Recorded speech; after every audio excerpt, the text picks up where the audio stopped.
I still remember the morning I finally lost my patience. 6 months of being polite, 6 months of waving from my porch while he, my neighbor, vanished the moment I looked at him.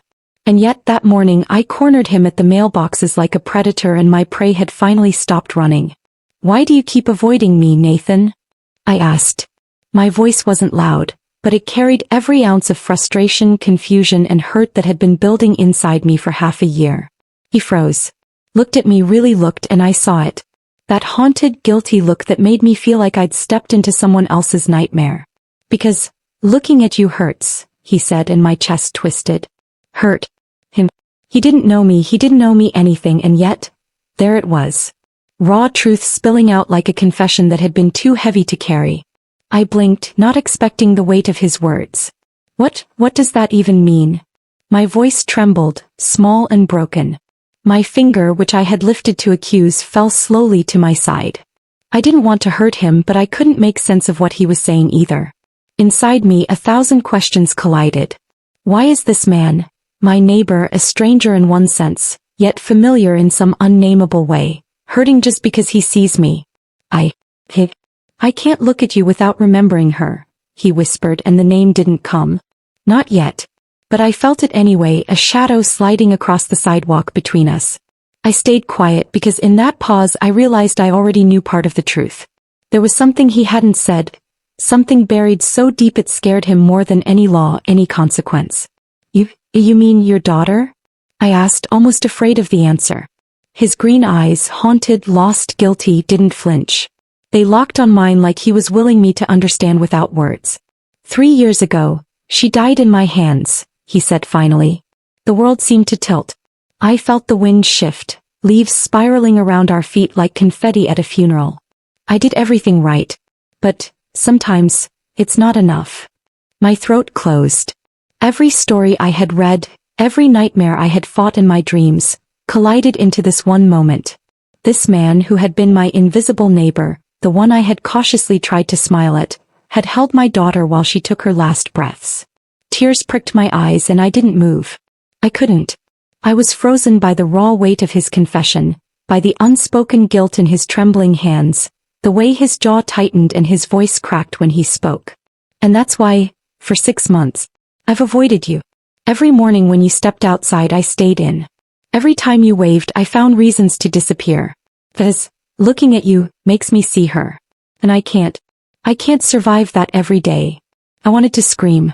I wanted to push past him and yell, "No, that's not fair. You didn't kill her." But instead I just stood there trembling, realizing something I hadn't allowed myself to before. He had loved my daughter enough to fight for her, and in that fight he had carried a burden heavier than any human should bear. "Tell me," I said, my voice small but firm. "Tell me everything. I need to understand why looking at me hurts you so much." He looked at me, really looked, and I saw every ghost, every memory, every failure he thought would define him forever. "You were Lily," he said finally, the words barely audible, trembling like they could break at any second. "When I see you I see her. I see what I couldn't save. I see every promise I couldn't keep." My heart shattered. Not just for my daughter but for him, for this man who had been haunted silently in the same neighborhood I had tried to rebuild my life in. I stepped closer. I couldn't stop myself. The autumn wind picked up, scattering leaves across the mailboxes like the remnants of broken time. "Nathan, I think I need to stop running too," I whispered. And then I realized with a chill that ran straight through me that maybe, just maybe, he wasn't the only one carrying guilt. And at that moment something shifted between us. Something dangerous, fragile, and yet undeniable. Something that said we couldn't go back to pretending we didn't see each other, couldn't pretend the past wasn't in our very faces. The silence stretched, heavy and sacred, as if the world had paused to watch us confront what had been avoided for far too long. And just like that, I knew nothing would ever be the same again. I had to know. Had to hear it from him. The way he looked at me now, like I was both a mirror and a warning, made my chest ache. "Tell me," I said again, my voice barely above a whisper. "Tell me everything. I need to see it, through your eyes." Nathan swallowed hard.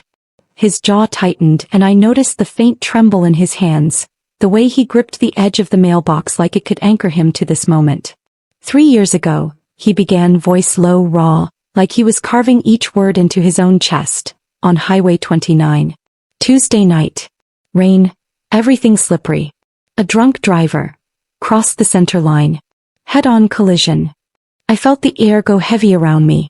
My hands tightened into fists. I had lived with the memory of that night in fragments, nightmares that clawed at me when the world was silent. But I'd never heard it from him. Never from the person who had held my daughter as the light left her eyes. There was a little girl in the back seat, he said, voice cracking. 8 years old. Brown curls, green eyes, pink backpack with unicorns. My throat tightened at the detail. Lily. He saw her. He remembered everything I had tried to forget. She was conscious when I got there. Crying for her mom. I held her while the fire department cut her out of the car. I told her she'd be okay. I told her everything was going to be fine. I felt my knees weaken like the floor under me had disappeared. But I stayed upright because I had to hear him, had to understand what had happened through his eyes, not mine.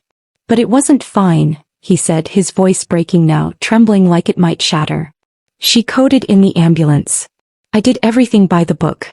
Perfect compressions, perfect rhythm. And still, she died. And I couldn't save her.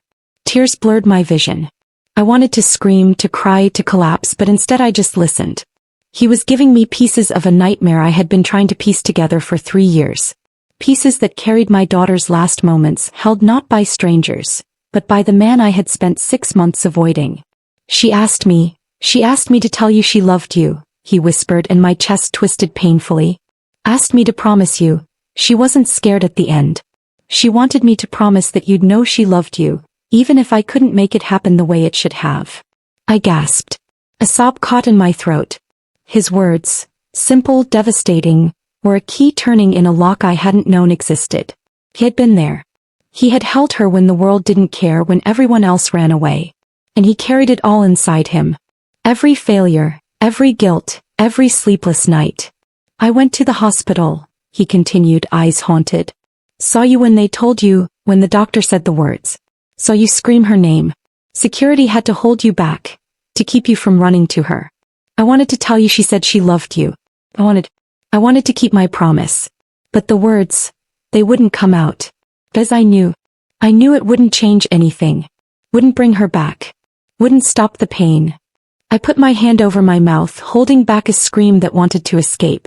Every detail, every image, every moment he had shared was like being inside the ambulance with him. Feeling his panic, his helplessness, his grief. And now he was standing in front of me, the man who had carried my daughter's last moments in his hands. I've been avoiding you, he admitted, voice barely audible. For 6 months. Every morning when you stepped out, I stayed in. Every wave, every smile you gave, I found a way to disappear. Because looking at you, seeing you, it's like seeing her. And I can't survive that every day. I finally stepped closer. My own tears spilled over, hot and furious. Nathan, you didn't fail me, I said, my voice shaking but firm. You were there when no one else was. You held her when it mattered most. That has to be enough. His eyes met mine, filled with a mix of disbelief, guilt, and something else I hadn't expected. Pain, but also the hope. Maybe, just maybe. I've carried this alone for 3 years, he whispered. And seeing you, it's like living it all over again. But I can't hide anymore. And for the first time in 6 months I saw him. Not the haunted paramedic I had avoided, but the man who loved, who cared, who had been silently bleeding from grief alongside me. I reached out, gently touching his arm. You're not alone anymore, I said. Not anymore. The autumn wind swirled around us. Leaves scattered at our feet like memories falling into place. And for a moment everything, the grief, the guilt, the love, the fear, hung in the air like fragile glass. One wrong move and it could shatter. But for now we were standing. Together. And for the first time in years, I felt a small flicker of something I thought had died inside me. I couldn't stop staring at him. Nathan. The man who had been invisible to me for 6 months. Now standing there like a ghost I had been running from without realizing it. His green eyes, haunted, guilty, trembling, met mine, and I realized something I wasn't ready for.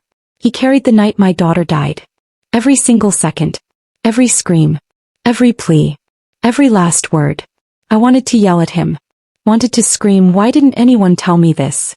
Why did I have to find out like this? But the words wouldn't come. Instead, I stepped closer, letting my voice tremble with grief and raw need.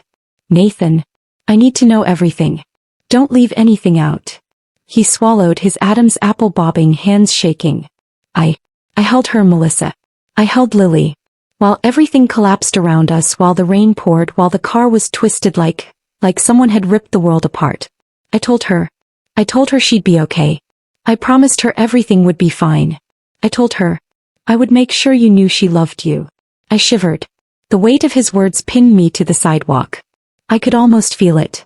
The ambulance, the sirens, the cold rain soaking through my jacket, the smell of metal and fear, the unrelenting weight of my worst nightmare carried in his arms. And then, she didn't make it, he said, his voice breaking. I did everything right, Melissa. Perfect compressions, perfect timing, everything the book said. But the book, it wasn't enough. She died in my hands. And I couldn't save her. I failed you. I failed her. I failed. Tears stung my eyes. I wanted to collapse, but something inside me held me upright. He's telling me everything. He's giving me the truth I've been searching for 3 years. And maybe that's the first step toward justice. Not legal justice, not the parole hearing yet, but the truth. I've been avoiding you, he whispered, almost a confession to the wind. For 6 months. Every morning, every wave, every smile. I vanished. I couldn't survive seeing you because seeing you is like seeing her. And I don't know how to handle it anymore. I felt my chest tighten, my hands trembling. Nathan, listen to me, I said, voice shaking with every ounce of motherly grief and growing understanding. You didn't fail her. You were there. You held her. You carried her when no one else would. You made her last moments filled with care, not fear. And for that alone, I will never forget you. He looked at me like I'd just pulled him out of a nightmare he'd been trapped in alone. You're saying I didn't ruin everything? His voice cracked, small hope flickering through the guilt.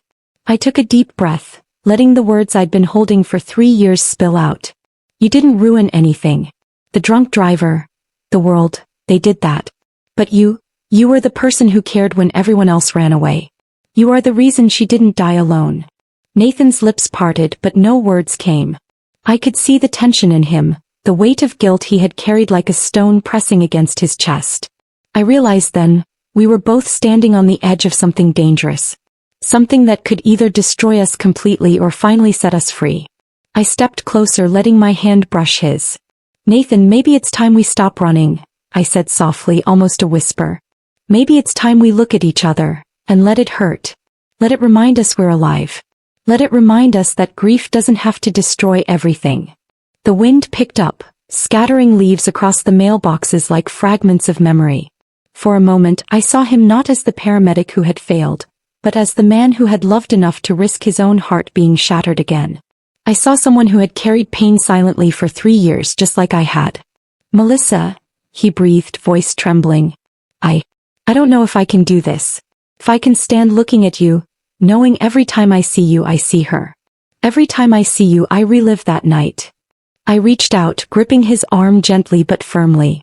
Then we do it together, I said. We face it together. Because maybe, just maybe, surviving doesn't mean pretending nothing happened. Maybe surviving means letting ourselves feel. Even when it hurts. Even when it's terrifying. His green eyes flickered, caught between hope and terror. I could feel the air between us thick with tension, grief, and something fragile. Something I hadn't expected but suddenly couldn't ignore. Love. Or at least the possibility of it. And just when I thought the world might finally hold still for a moment, a sharp sound cut through the quiet. The slam of a car door across the street. Nathan stiffened immediately, eyes scanning, body instinctively moving between me and the source. My own hand tightened around his arm, sensing danger before I even saw it. A man stepped out of a silver sedan, sharp suit, colder eyes than the October wind around us. Melissa Harper, he said, and the authority in his voice made my stomach drop. We need to talk about your daughter's accident. I'm Detective Warren Price and I've been looking for you for a very long time. I felt myself flinch, gripping Nathan's arm like a lifeline. And in that instant I realized, the story wasn't over. Not by a long shot. I felt Nathan stiffen beside me as Detective Price stepped closer, his polished shoes scraping against the sidewalk like a warning. There was something in the man's eyes, cold, calculated and far too deliberate, that made every protective instinct in Nathan roar to life. "Mrs. Harper," Price began, voice smooth but sharp. "I need to talk to you about the accident. Your daughter's case, it's being reviewed. There are questions about emergency response, about whether proper protocol was followed, and about the possibility of medical negligence." I froze. My hand gripped Nathan's arm, fingers digging into his sleeve. My heart thumped like a drum in my chest. "Medical negligence?" I echoed, disbelief and fury spilling into my voice. "Are you seriously telling me that the man who held my daughter while she died could be blamed for her death?" Nathan's jaw tightened. I could see the storm building inside him, the years of guilt and trauma colliding with this new unjust accusation. His voice was flat, measured, almost brittle. "I'm the paramedic who responded to the scene," he said. "Nathan Cross." "Yes. I'm being investigated. That's the state's procedure."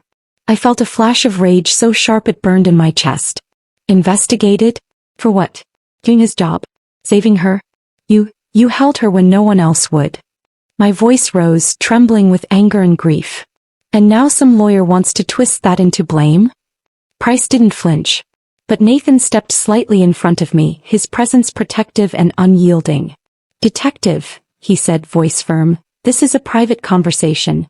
You can take all the notes you need, but Melissa, she doesn't need to hear anything else right now." Price raised an eyebrow, studied us, then nodded slowly. But there was no warmth in his eyes. "Mrs. Harper, the DA's office has been trying to reach you for 6 weeks. Certified letters, phone calls, home visits. You've ignored them all. But your statement is required if the drunk driver is up for parole next month. And the emergency response review? That's non-negotiable. You'll have to be involved." I clenched my fist. My daughter's death had already shattered my world, and now the system wanted me to sit in a room and relive it for the sake of legality. I wanted to scream, to throw something, to tell them all exactly what justice really meant. "Do you know why I bought this house?" I suddenly asked, my voice strong despite the tremble. Price blinked, confused. Nathan looked at me, unsure what I was about to do. Not to hurt Nathan. Not to force him to face me. I bought it because I needed to understand. To see the man who held my daughter. To know who he was. And now I do. Nathan didn't fail Lily. He was there when it mattered. He held her. He gave me peace in the only way anyone could. And if anyone tries to blame him, they will have to deal with me first. Price shifted uncomfortably and I could see him calculating the risk. But my anger didn't fade. The drunk driver who killed her? That's who you should be talking to. Not the man who ran toward her while everyone else ran away. Nathan's hand found mine, gripping it briefly. I could feel his tension melt just slightly, just enough for a spark of connection to survive. His voice was low, rough with emotion. "Melissa, thank you. I've been carrying this alone for 3 years. And now you're here. You're standing up for me, for Lily. I don't deserve this." "Yes you do," I said. My words were soft but unshakable. "You did what no one else could. You saved her from being alone in those last moments. That is enough. That has to be enough." Price cleared his throat, finally breaking the spell. "Mrs. Harper, I'll make sure your statement is included. I'll inform the DA that you'll need more time before the parole hearing. That's all I can do for now." The detective returned to his car, leaving us standing there in the swirl of autumn leaves. The wind was sharp but somehow lighter now. Nathan turned toward me, green eyes catching mine, haunted and relieved at the same time. "You didn't have to do that," he said quietly, voice barely audible. "Yes I did," I replied. "Because I've spent 3 years grieving. And you've spent 3 years punishing yourself. But neither of us should pretend that guilt is justice. It's not. Justice, real justice, comes when we face it together." He swallowed hard, looking at me like I'd just opened a door he thought had been closed forever. The tension that had bound us for months began to crack, replaced with something fragile, something I couldn't name but felt deep in my chest. I still see her when I look at you," Nathan admitted, voice breaking. "I can't stop seeing her. But maybe that's not bad." "Maybe it isn't," I whispered, reaching out to touch his chest, feeling the rapid beat of his heart against my hand. Maybe seeing her in you means she's still part of both our lives. And maybe, just maybe, it's how we begin to heal. The autumn wind carried away the tension as we stood there, side by side, grief and love tangled together like the scattered leaves at our feet. For the first time I realized something terrifying and wonderful. Facing the truth, facing him, it hurt. But it also saved us. The moment Price's car disappeared down the street, the air between us felt different. Lighter maybe, but fragile like a thin sheet of ice over deep water. Nathan and I stood in silence, both of us breathing hard, still tasting the remnants of anger, grief, and something else. Something neither of us had dared name. I looked at him, really looked, and for the first time in 6 months I didn't see the paramedic who held my daughter as she died. I saw the man behind the uniform, the man whose heart had been fractured by a tragedy he didn't cause but had carried alone. I saw him, alive, trembling, vulnerable, and something inside me stirred. "You really held her," I whispered, voice cracking. "You held her and you stayed with her. Even though it destroyed you inside. Even though it broke something in you I can't even imagine." Nathan swallowed, eyes flicking away for a moment before meeting mine again. I did what I had to do. But I didn't think anyone would understand. That's why I avoided you. Every day I thought looking at you, seeing you, it would destroy me. I shook my head, stepping closer, my hands brushing his sleeve. "Nathan, looking at you, it hurts me too." His eyes widened slightly. "Hurts? Melith? I thought I was the only one carrying this. But I thought you hated me for surviving." "No," I said firmly, feeling the weight of 3 years lift slightly from my chest. "I don't hate you.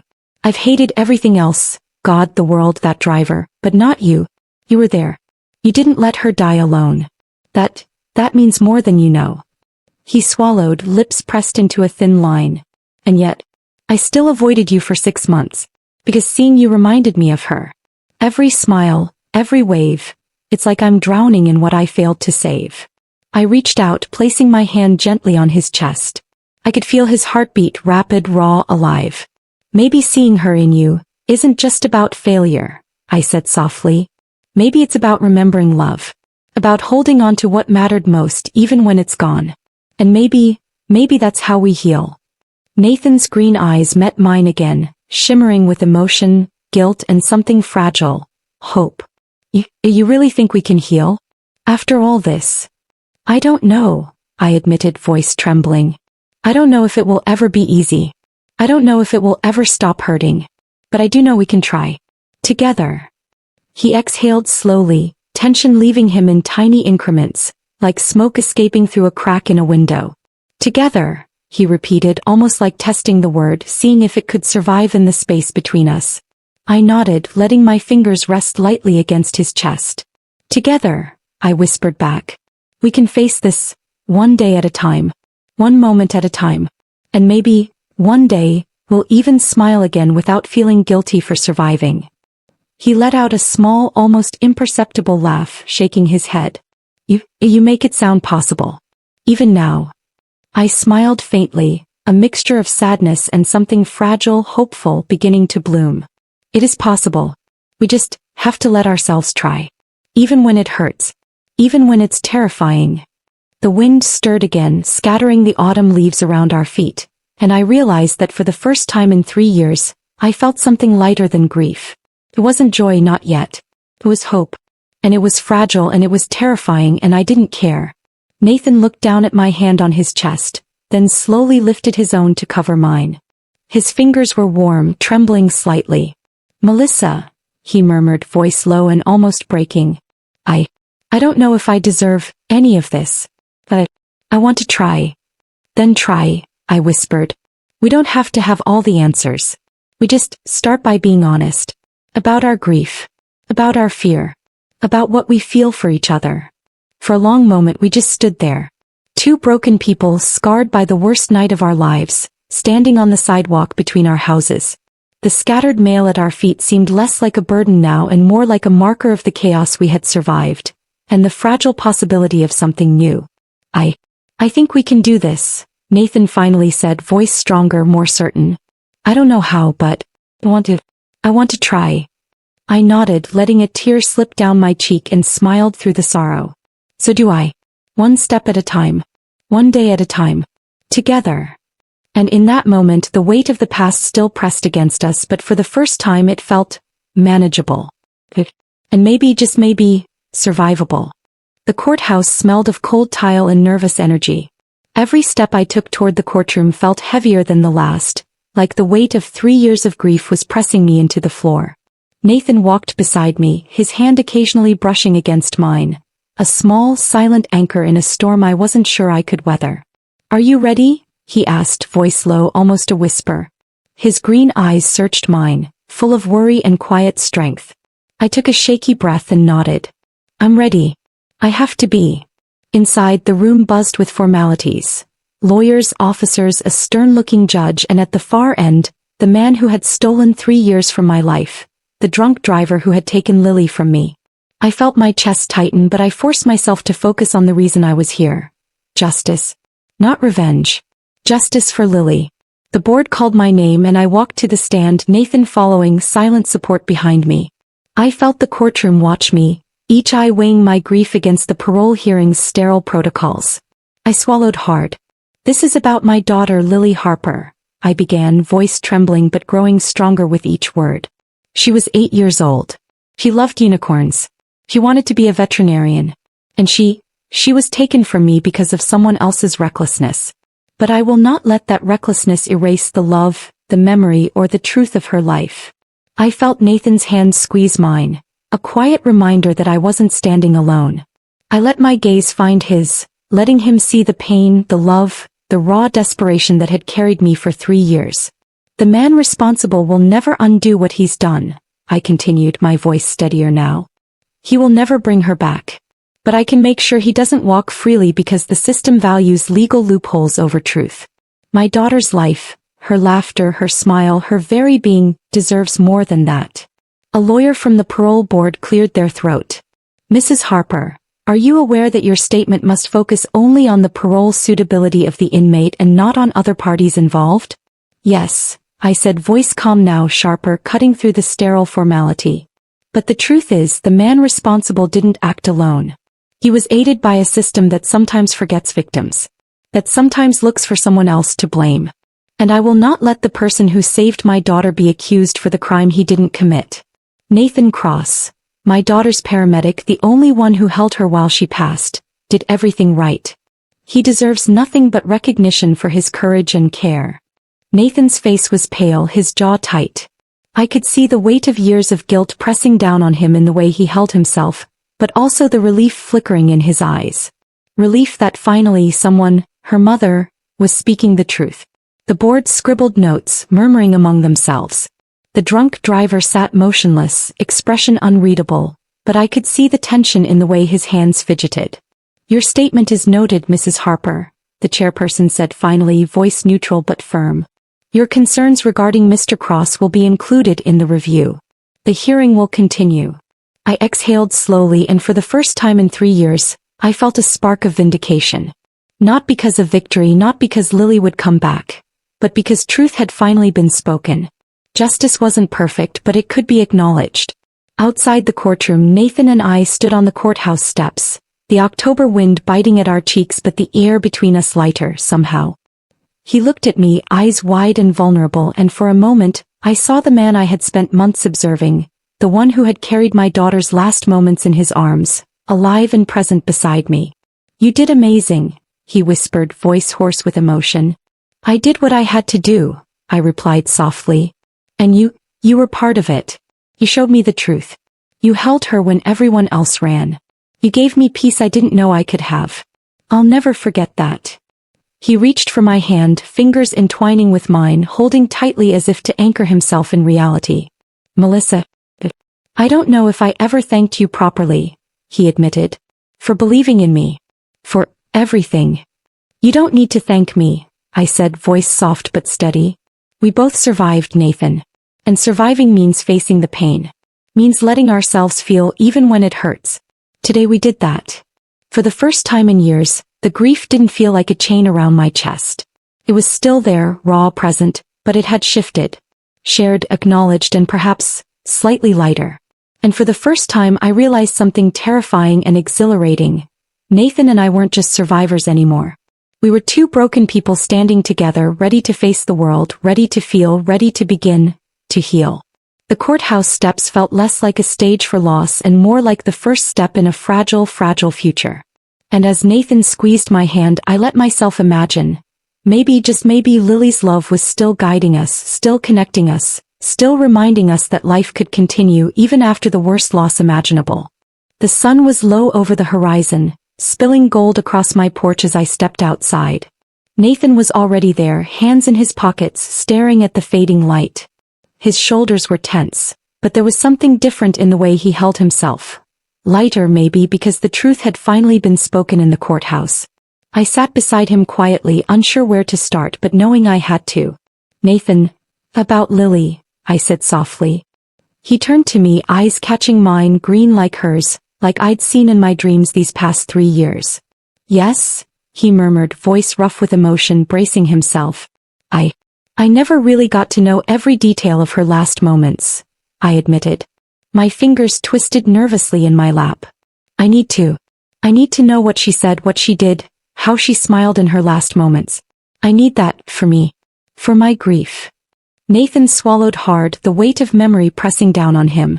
"Melissa, it's not easy," he said quietly. "I've carried it alone for 3 years. Some nights I thought about it so much I couldn't breathe.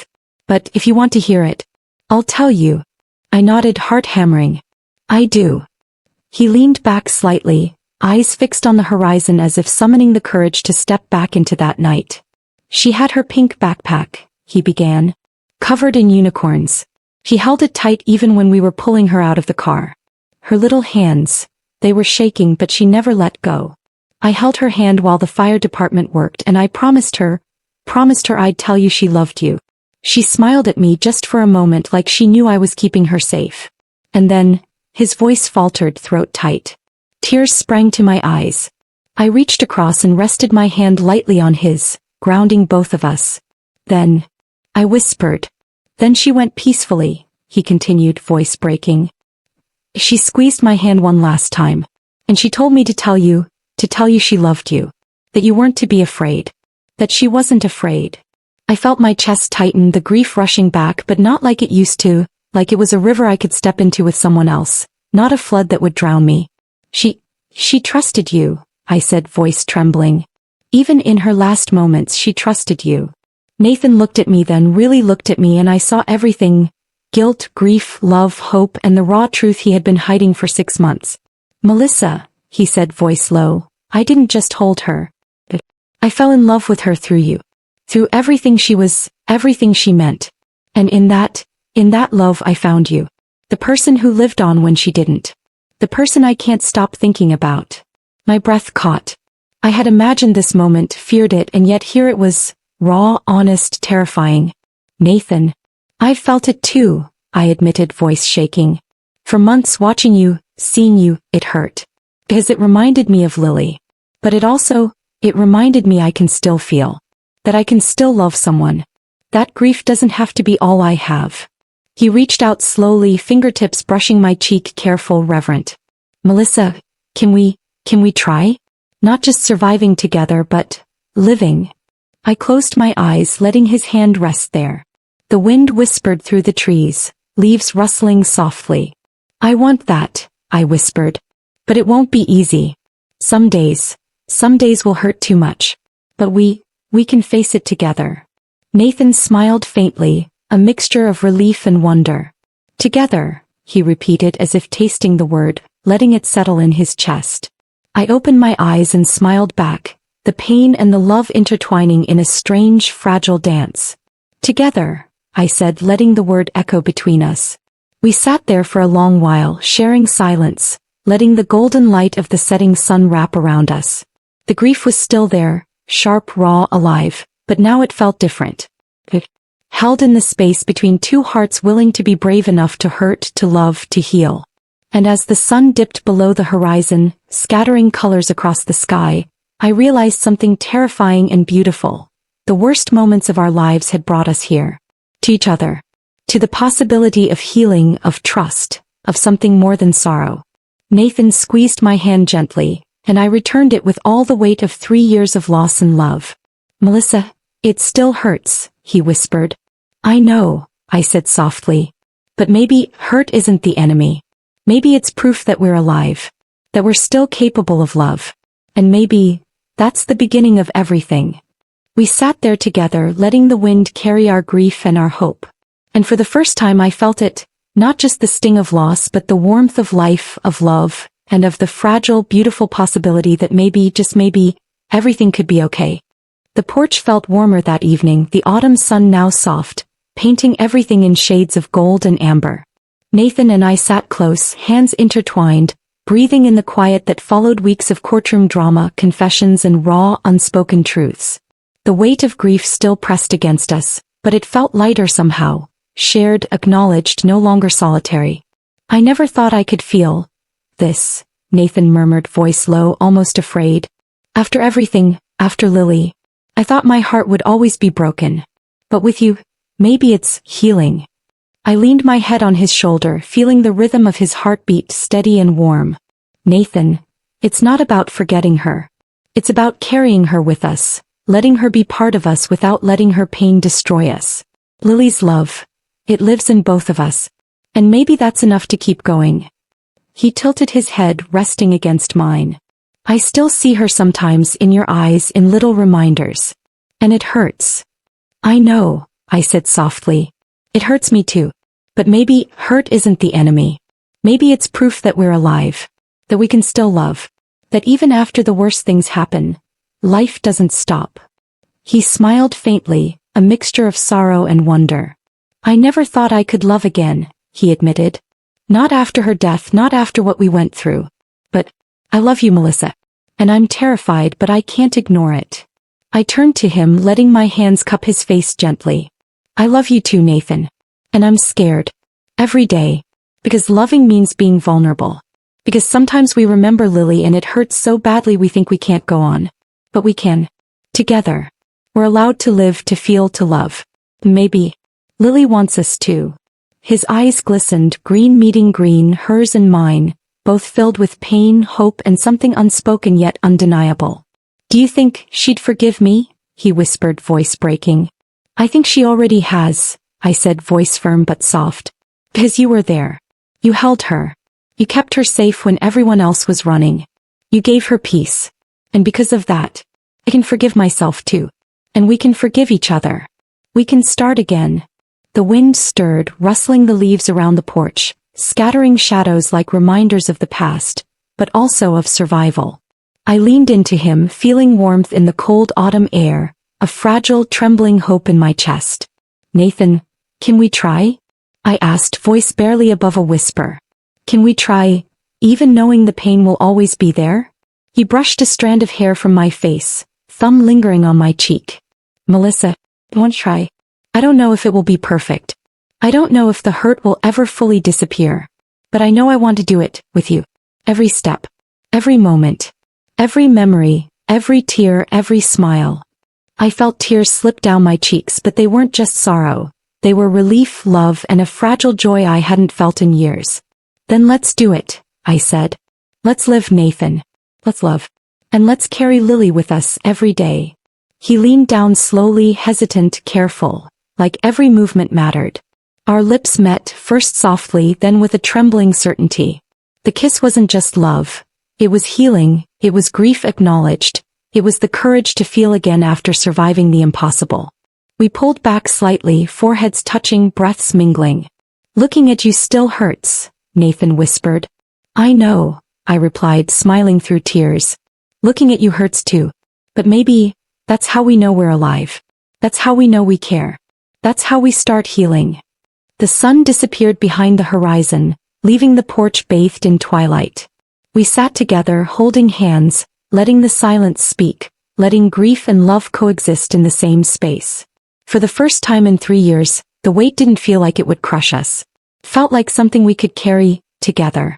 Months later, we would tell each other every memory, every detail of Lily's last day, until the pain became love again. Until grief became a bridge, not a wall. And maybe one day we would even laugh at the little unicorn backpack, remembering how she had loved life with all the courage a little girl could muster. Nathan squeezed my hand, voice soft but firm. Melissa, thank you. For not running. For letting me be part of your life even after everything. I squeezed back. Thank you too. For being brave enough to show me yours. For loving her, and me, through it all. And as the autumn night wrapped around our porch, the first stars appearing like tiny promises in the sky, I realized something profound. The worst pain had brought us together. The deepest grief had led us to love. And maybe, just maybe, looking at each other even when it hurt was the first real step toward living again.